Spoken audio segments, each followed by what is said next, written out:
Okay, so Gemini, this is your full moon astrological horoscope, and I will do a tarot spread for you at the end. So the full moon is happening, I have here on the 12th here in August, and let's just go through an overview of what's going on with this full moon for you, Gemini.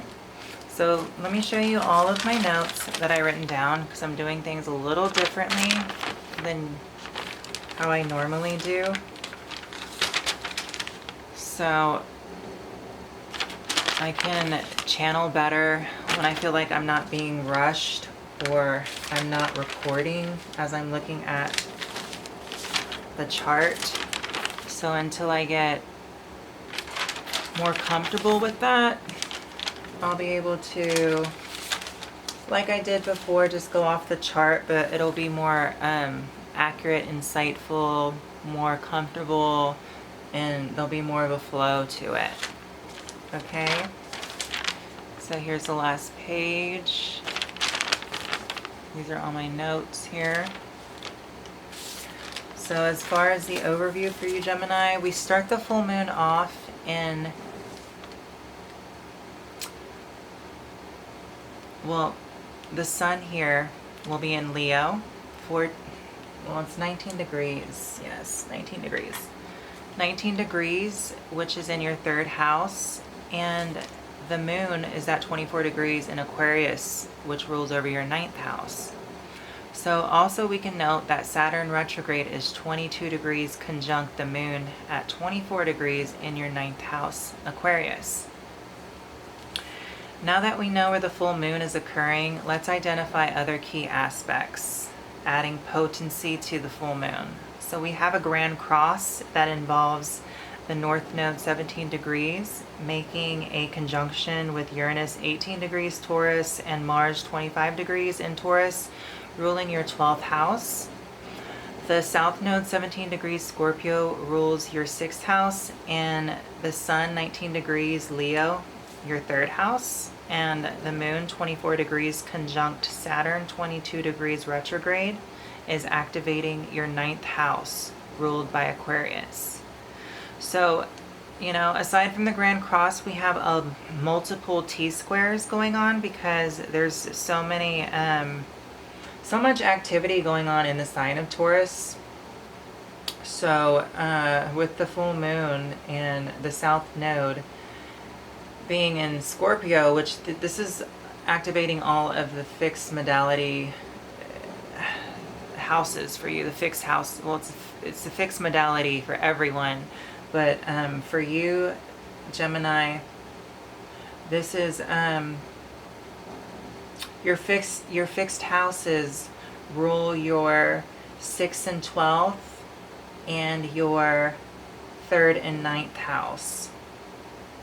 So, you know, like I told the previous signs, you know, the Grand Cross here is putting a lot of intensified pressure on this fixed energy.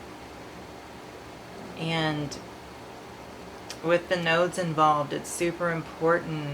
And then with it being on a full moon, which makes it even more important. And all of these, you know, kind of intense planets, these movers and shakers, like, you know, Taurus here, we got Uranus and Mars. Mars intense. Uranus is very electrifying, and explosive is more for, you could say explosive with Mars and Uranus. We'll leave catalyzing nuclear to Pluto.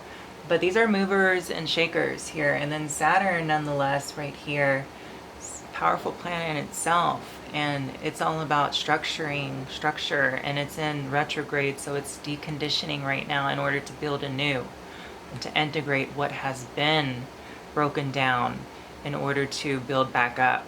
So that's pretty intense in itself. So you know, this Grand Cross here putting a lot of pressure to catalyze change with the fixed energies, and the fixed signs or the modality normally represent this succeedant houses, well, fixed does represent the succedent houses, because we have the angular houses, the succedent, and the cadent. And the angular are the initiatory, which is the cardinal signs, and the succedent is the stable to fixed signs, and the third is the cadent houses, which are the mutable triplicity that, you know, disperse and spreads out the energy and finishes things up, so to say. But the fixed energy, the succedent houses have built something already. So there's the tendency to hold on with the fixed energies. They don't want to let go. They don't want to start all over, because they put so much blood, sweat, and tears into something, building it up. But this Grand Cross doesn't care, nonetheless. Doesn't care what has been built. It's going to change it somehow, some way. If it has to blow the whole thing up, blow it away, you know, an act of God, which is like, you know, a natural disaster, so to say. And I don't mean for this to sound like horrific or anything. These are just, you know, sayings, or just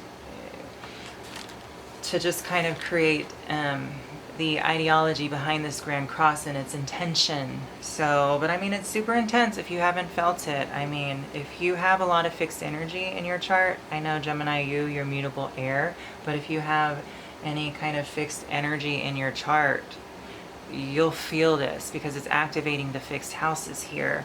So this Grand Cross, it's wanting to rebuild something. It's wanting to get rid and break down and add pressure and catalyze in order to transform, transmute, destroy, in order to recreate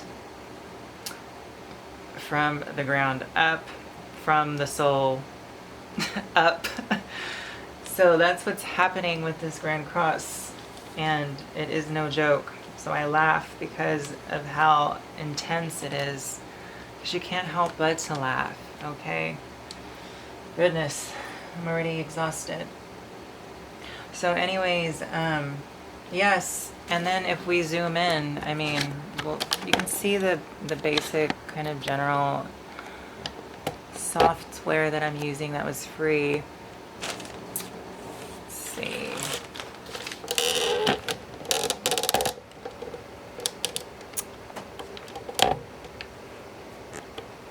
Right here we have like 8 different T-squares that we can pick apart from the Grand Cross, and the Grand Cross alone signifies, you know, 3 different kinds of energetic blends. But really, you know, we could go ahead and put the North Node, Uranus, and Mars all together, because they are conjunct, even though they're in you know, they're part of this Grand Cross. They're all in Taurus, but they're so closely together, which is creating a lot more pressure, so to say. And it's on top of the North Node, which is super important. Super important. So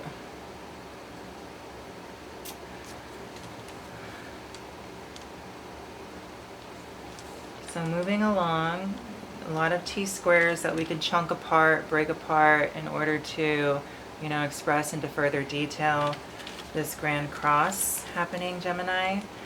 So let's go to the bisextiles. We got 3 different bisextiles going on for you in retrospect to this full moon. So the bisextile is happening with Black Moon Lilith, 13 degrees in Cancer, activating your 2nd house. And it makes a trine over to the South Node, 17 degrees in Scorpio, which rules your 6th house. We can also note that this bisextile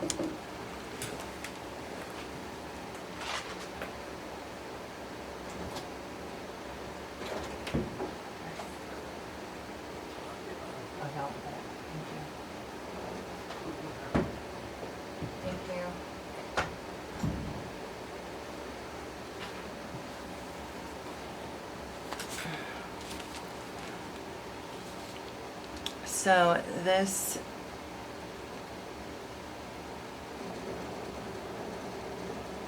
Black Moon Lilith is 13 degrees Cancer, activating your second house, and it makes a trine over to the South Node 17 degrees in Scorpio, which rules your sixth house.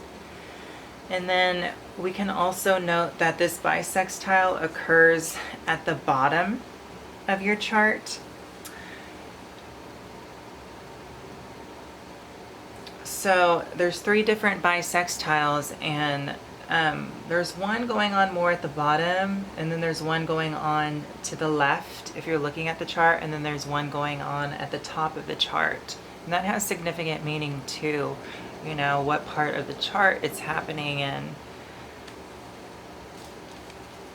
So that's something to also think about. So at the top of your chart, we have the second bisextile occurring with Mars, 25 degrees Taurus, 12th house, and Neptune retrograde, 24 degrees Pisces, which rules your 10th house, and Pluto retrograde, 26 degrees Capricorn, which rules your 8th house.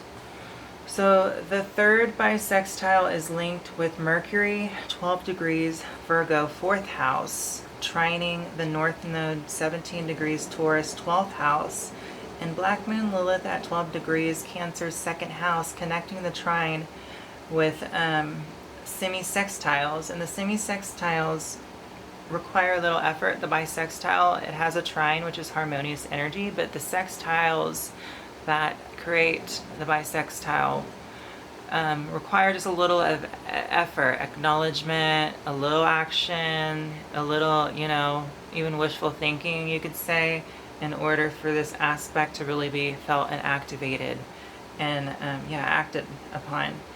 So the semi-sextiles are 30 degrees apart. And so those are the bisextiles going on. And as far as your evolutionary astrological highlight that I chose for you, I picked out the planet Mercury, which is at 12 degrees Virgo in your 4th house. And Mercury is in a first quarter phase within the lunation cycle. And it's making a 120 degree trine to Pluto, 26 degrees retrograde in Capricorn in your 8th house. So that's the aspect that I chose, the 120 degree trine to Pluto.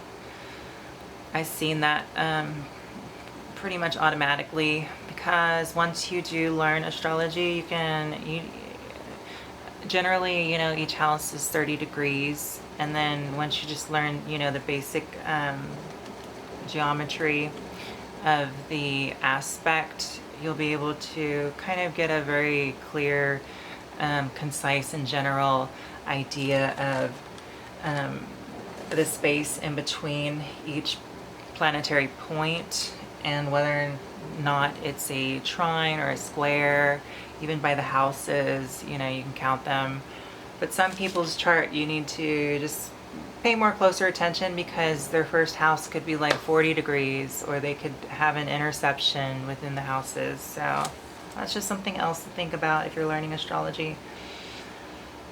So what I'm picking up from this energy is you have developed many skills from your upbringing, or just passed down to you karmically from your ancestry or heritage. So with this first quarter phase trine, Mercury 12 degrees Virgo 4th house to Pluto 26 degrees retrograde Capricorn 8th, is the opportunity to merge your soul with another, or perhaps multiple souls, in order to make more powerful the skills in which has been bestowed upon you from childhood and or karmic ancestry, your upbringing. So I hope that was helpful. Now on to the full prediction. The full moon is occurring in your 3rd and 9th houses. The sun 19 degrees Leo 3rd house, and the moon 24 degrees conjunct Saturn 22 degrees retrograde in your 9th house. And the full moon represents a culmination of intention. So yes, the full moon is a climax you could call it a balsamic phase because it's reached the point where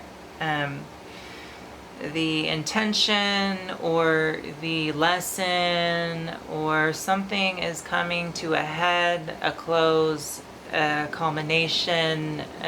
You know, the oven timer is going off, and whatever you had cooking is pretty much done. So you can move on to the next thing.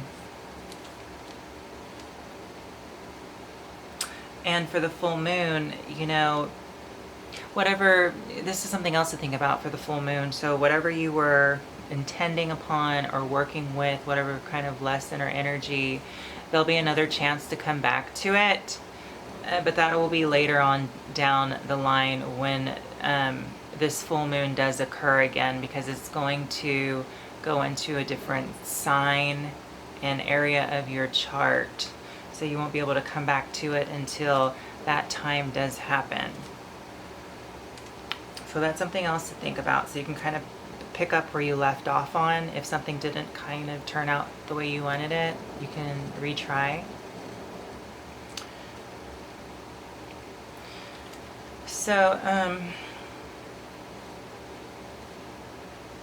the full moon represents a combination of intention, and that intention could be conscious awareness or unconscious unawareness. Nonetheless, it is a climax of a point intended. So, you know, when a full moon happens, you could be aware of it if you do study astrology and you dwell on the magic of the moon and you understand its lunation cycle. But even if you don't, that's just if you consciously are aware of it. If you're unconsciously aware of it, even if you don't, it's still going to affect you regardless. You know, nobody's omitted from the lunation cycle, whether they know astrology or not. No one's omitted. Okay? So these lessons, we could just say, needing experience, the soul is going to act out regardless, and there's going to be certain themes brought around this. So I mean, that's why you should learn astrology, because it will help you understand. At least understanding gives you more comfort in things, from my experience. So in my opinion, a full moon is a spiritual sun and emotional moon release that works together synchronistically in order to intensify the connection between spirit, sun, and soul body, moon. A full moon, in my opinion, is where the spirit, sun, and the moon, soul, see each other to find counterbalance to a specific intention of growth. Every month, the sun, spirit, and the moon, soul, get to come together for a formal reflection and understanding so that a new cycle intention can continue another month or another luminary cycle. Since the full moon, of course, is happening in your 3rd and 9th house, this means that 3rd house and 9th house themes are coming to the fore